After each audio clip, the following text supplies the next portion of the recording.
Corporation పరిధిలో అభివృద్ది పనులలో భాగంగా అమృత్ 2 ద్వారా కేంద్రం నుంచి వచ్చిన నిధుల నుండి కరీంనగర్ కార్పొరేషన్లోని 3 చెరువులు కొత్తపల్లి, రేకుర్తి, తిరువటపల్లి ఈ చెరువులను ఆధునీకరించాలి, అభివృద్ది చేయాలనే ఒక లక్ష్యంతో పనులు ప్రారంభించడం జరిగింది. నిన్న కొత్తపల్లి, తిరువటపల్లి చెరువులలో అభివృద్ది పనులు ప్రారంభించడం జరిగింది. ఈ రోజు రేకుర్తికి సంబంధించి 1,98,00,000 నిధులతోని ఈ ప్రాంతాన్ని మొత్తం ఈ చెరువు కట్ట ప్రాంతాన్ని అంతా కూడా ఆధునీకరించడం, అందంగా తీర్చిదిద్దడం, ఒక పర్యాటక కేంద్రంగా తయారు చేయడం, దాంతోపాటు ముఖ్యంగా కాలుష్య నివారణ కోసము ఇవాళ డ్రైనేజ్ వాటర్ అంతా కూడా దీనికి వచ్చేటువంటి ప్రమాదం ఉంది.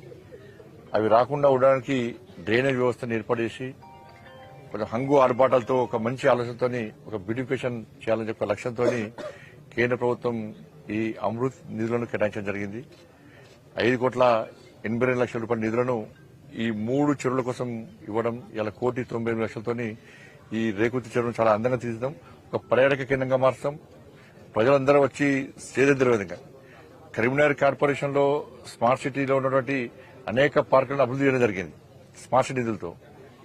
దాంతోపాటు ఈ శివారు గ్రామాల మెర్జ్ విలేజ్ లో కూడా పార్కుల సంఖ్య తక్కువ ఉంది కాబట్టి ముందుగా ఈ చెరువులను కాపాడుకోవాలని చెప్పే ఉద్దేశంతో, దీని కూడా పర్యాటక కేంద్రంగా తయారైన ఉద్దేశంతో ప్రజలందరూ వచ్చి సేదెద్దరే విధంగా వీకెండ్స్ లో గానీ ఎప్పుడన్నా అవకాశం ఉన్నప్పుడు వచ్చి సేదెద్దరే విధంగా అన్ని హంగు ఆర్పాటుతో ఇవాళ చేసే ప్రయత్నం చేస్తున్నాం. దానిలో భాగంగానే ఈరోజు ఈ కార్యక్రమాన్ని ప్రారంభించడం జరిగింది. రాబోయే రోజుల్లో కూడా ఇంకా నిధులు తీసుకొస్తాం.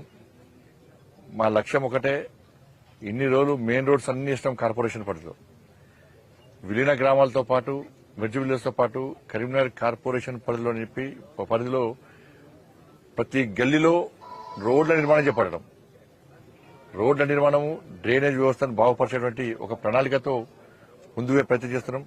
ట్రాఫిక్ ఇబ్బందిని దృష్టి ఉంచుకొని కూడా గౌరవ మేయర్ గారు, డిప్యూటీ మేయర్ గారు, పాలకవర్గంతో కూడా అనేక మంచి నిర్ణయాలు తీసుకోబోతున్నది.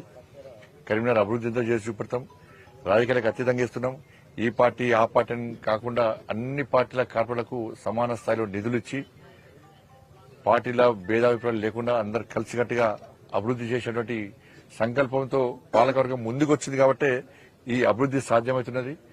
ఇదే పరంపర రాబోయే రోజుల్లో కొనసాగించాల్సిందిగా అందరికీ విజ్ఞప్తి చేస్తూ అందరం కలిసి ఈ కరీంనగర్ కార్పొరేషన్ ను అభివృద్ది చేయడానికి కృషి చేస్తామని చెప్పి ఈ సందర్భంగా తెలియజేస్తూ, ముఖ్యంగా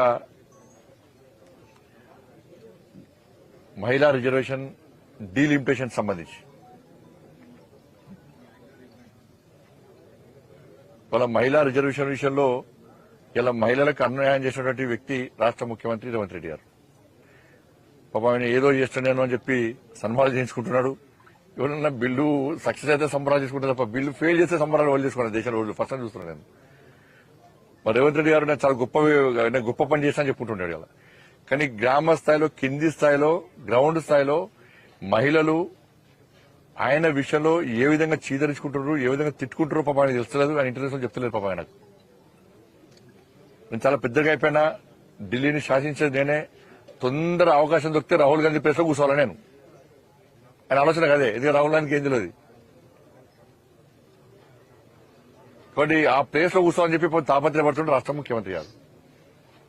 ఇలా మోడీ గారి లక్ష్యమైంది కింది స్థాయి మహిళలు కూడా ఉన్నత స్థాయికి పోవాలి. బాబాసాహెబ్ అంబేద్కర్ యొక్క ఆలోచన విధాలకు అనుగుణంగా అందరినీ సమాన దృక్పథం చూడాలి, అందరికీ మంచి అవకాశాలు రావాలి అని చెప్పి ఒక ఆలోచనతో బాబాసాహెబ్ అంబేద్కర్ ఆలోచన అనుగుణంగా మోడీ గారి ప్రభుత్వం ముందుకు వస్తే ఇలా ప్రతి మహిళ నేను ఒక నాయకురాలు కావాలి, ఈ సమాజానికి సేవ చేయాలి, ఈ దేశానికి సేవ చేయాలని చెప్పి ఆలోచన వచ్చే విధంగా వాళ్ళ మహిళా రిజర్వేషన్ బిల్లు తీసుకొచ్చే ప్రయత్నం చేస్తే ఏ మహిళలన్నా కూడా నాయకురాలు కావాలని చెప్పి ఆలోచన నాయకురాలందరూ కూడా అవకాశం కల్పించాలి, మహిళలు నాయకురాలు చేయాలని చెప్పి ఒక లక్ష్యంతో, మహిళలకు ప్రాతినిధ్యం కల్పించాలని చెప్పి ఒక ఆలోచనతో నరేంద్ర మోడీ ప్రభుత్వం ప్రయత్నిస్తే ఇలా కాంగ్రెస్ పార్టీ, ఇలా ఇండియా అలయన్స్ పార్టీస్ అన్ని కూడా ఇలా అడ్డుకోవడం దీనంత మూర్ఖత్వం ఇంకోటి కాదు.